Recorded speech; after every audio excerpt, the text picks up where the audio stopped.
welcome to Where Are They Now? I'm your host, Heather Lindstedt, class of 1985, and with me today is somebody that really doesn't need any introduction, but Jack Fletcher, class of 1968. Thank you for being here, and welcome to our show. Well, thank you, Heather. It's good seeing you again. Yeah, yes. You too. And it's great to see you, and I know you're in a different color, but let's talk about the maroon and Absolutely. white and go from there. So, when you were in high school, what was the biggest influence for you when moving forward to where you are now? So, well, I had a couple of people who were very influential.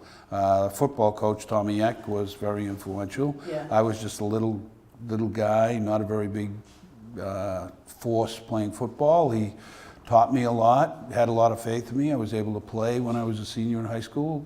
One of the most fun years of my life. Yeah. Peter Mulchiaro was the hockey coach. He also was my modern problems history teacher. He was very influential. And Millie here, who was my guidance counselor, pretty much said, okay, you're going to Norwich and that's where you're going. My mother and father loved it. Yeah. Really? Oh, yeah. I mean, did they have an influence? I mean, obviously you moved into coaching, but did they have the influence on the teaching? Or was there something that you thought, this is not what I'm going to do? What happened was I was in a class and I saw Jerry Schrock and I said, boy, this looks like a lot of fun to do. And I said, you know, this is what I kind of want to do. Yeah. And so I went to Norwich. I was a phys ed major, and I came back with my roommates one weekend, and the Conrads, who live across the street from me, Mr. Conrad and Mr. Toronto, happened to be at a little cookout there, and they said, you know, you guys want to be phys ed majors, you should be phys ed major, but you should back it up with another subject. So we all ended up being math minors. So we graduated from Norwich and we had phys ed majors and math minors. Yeah. The three of us, yeah. And when I came out, I went to Bishop Girton and I taught my whole teaching career was pretty much, you know, teach phys ed and then math. Yeah. Combination, yeah. It was good. So they were very influential, like Mr. Toronto and Mr. Conrad were huge. And so there's even more of an direction. influence on you from the whole thing. Yeah, absolutely. So is it the influence of the education, or do you think some of it just had to do with just the surroundings of the town of Chelmsford? I think the surroundings of the town and the teachers, like when you can talk about Jerry Schrock, Dick McCaffrey, he was very influential. I had him as a math teacher, and I ended up like kind of seeing the way he runs his class. This is the kind of way I'd like to run my class. Yeah. And, you know, when I came back and those people were influential in you growing up and now you become a young adult and they're still there for you, it was kind of a really unique situation. Have you ever gone to a class reunion when you were back with some of the teachers? Because I've done this, and I hate to tell you about Mr. Doherty, but I saw him at a class reunion, and you don't realize that the age gap isn't as big. No, I know, you know. You think it's huge when you're in class, right? And those coaches look older and stuff like that, but then all of a sudden you're like, oh my God, I can. I know, yeah. I can relate. Yeah. Well, it was kind of, when I came back to teach at Chelmsford, I was still calling you like Jerry Schrock, Mr. Mr. McCaffrey, Mr. Ford, Mr. Chrisman. Then I looked and finally I looked, well, those guys aren't that much older than I am, really. Yeah. And as a matter of fact, sometimes they're a little less mature than I am. So that was actually kind of fun. It was a lot of fun, a very unique situation, and to be able to come in and coach and, you know, like I think probably the most influential thing for me was when Tommy Cato came to the town of Chelmsford, and that was like that. He was like kind of the force that kind of changed everything for me and for the athletic program at our school. Yeah. You know, yeah. Is it different teaching in the classroom versus being on the field or on the ice? Oh yeah, two completely different people. Even though you're still teaching. Right. It's very different, I think, yeah. And teaching in the classroom, I found to be probably a little more patient and, understanding and stuff like that. When you come to the coaching, I would explain it to you once. The second time coming around, I was going to push you, because you're really trying to push kids out of comfort zones and get them to do things they really don't think they can do. I mean, you don't do that by just, constantly, being just wonderful for them, you know. Right. So But it is works. but how about the Yeah. patience that you have in teaching math? Like, what, I Yeah. mean, that's, Yeah. there are people that just can't even visualize math I know, sometimes. and I had a lot of those kids, but for me, I just found it, you know, it was just something I enjoyed doing. Like I never felt like I was ever going into work. I always said, you know, I never felt like, this kid just can't get it. I never really felt that way. Yeah. I'm trying to kind of break it down for them, and even with the coaching, it was kind of, you know, it carries over because there's a lot of teaching, a lot of prep work for it. Right. You know, a lot of people think you just go out and coach. There's a lot, well, as you well know, there's a lot of prep work Yeah. to, you know, if you're going to be successful. Now, what do you think that being an athlete, though, helped you as a teacher? I think so, but I didn't, you know, like for me, I just didn't know anything different, you know, Okay. we just like phased and you played football, then you went to hockey, then you went on to baseball, and then Right. in the summertime I would work a construction job, completely different from that, from the education, because I just wanted to, when I came back to the teaching and the coaching, I wanted to be like really looking forward to that, which is what I did. Yeah. Yeah, which was good. So then, how about when you're a Right. teacher and you have kids of your own in yeah. the school system and Yeah. those kind of things? Yeah. Like, what kind of change is that when you're? It's really it's kind of different. Like I was fortunate that all 4 of my kids came and played, you know, sports at Chelmsford High School. Yeah. Loved Chelmsford High School. I mean, if they could relive any of their years, it'd be those years. Yep. And I was able to have both Jason and Todd. They both played football and hockey right through.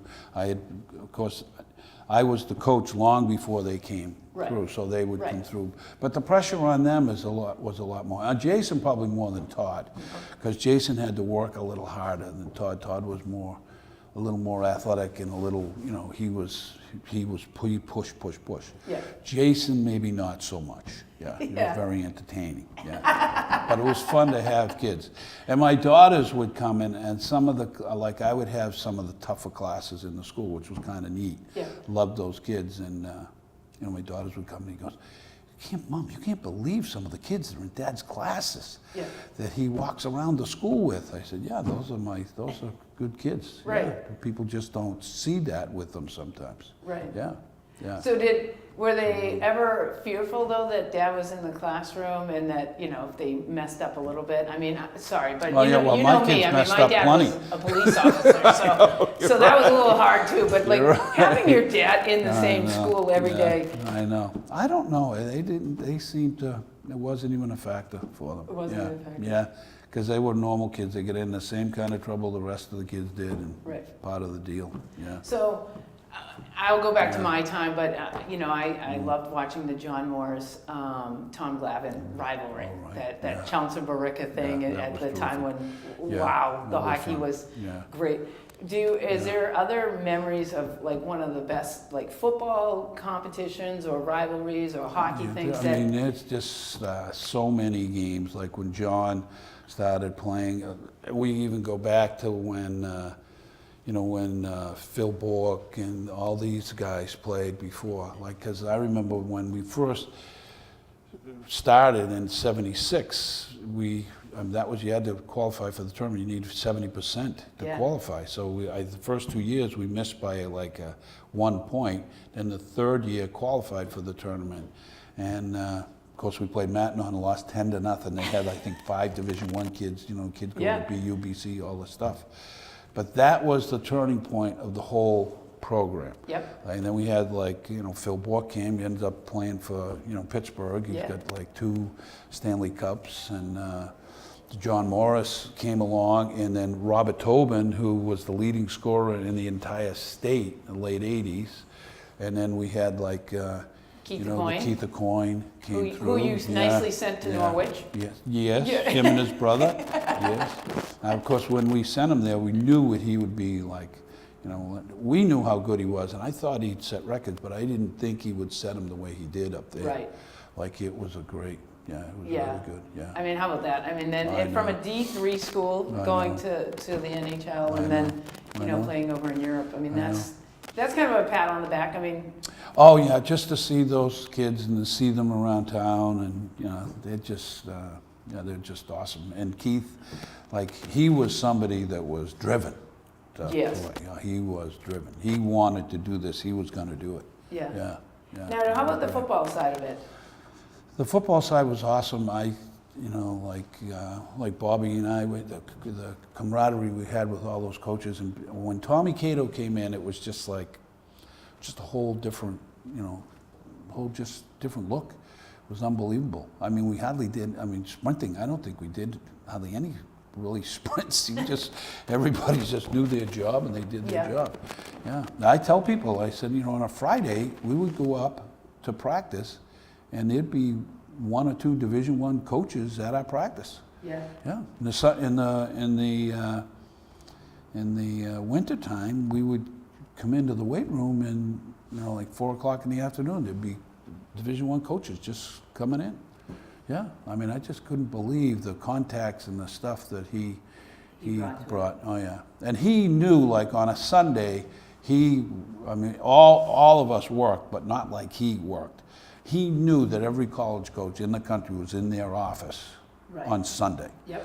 And he knew, like, if he wanted to stop the Delaware wing T offense, that he could call Delaware and say, what defenses do you not like to see? And somebody would give him that right on the phone. And then we would come in, and he'd be saying, okay, this is what we're, he was really, yeah. And plus, he was entertaining. He was never full of himself. I mean, he the whole thing was, it's so fortunate to have been around during those days, Yeah. And then when he left in the mid-'80s there, I think 83, 84, and Espo came in, and we had a group of guys that was really terrific. And we always wanted him to come back, and we were fortunate enough for him to actually come back. I mean, where does that happen? Where in the town do they do that? Say, okay, we have somebody who's really special, we want him to come back, he comes back. Yeah, it's great. Was there a Billerica-Chelmsford rivalry game, a Thanksgiving game that kind of sticks out in your head, or just a Super Bowl game that you remember? Well, there's a couple we had some pushing and shoving with. Yeah, I mean, I'm very fortunate enough because I had my kids were playing. Yeah. I was fortunate enough to play, we would play in a Super Bowl game that my youngest son, Todd, played, and my oldest son and I coached. Oh, okay. So it was like, that was very special for us. Of course, we got annihilated, but we did. Acton Boxborough annihilated us, but it was still. I don't like AB either. No. AB and Billerica now, they just seem to be the same thing. And you can throw Westford in there too. Yeah, that's true. So what did you think when you became the athletic director? I mean, what was like?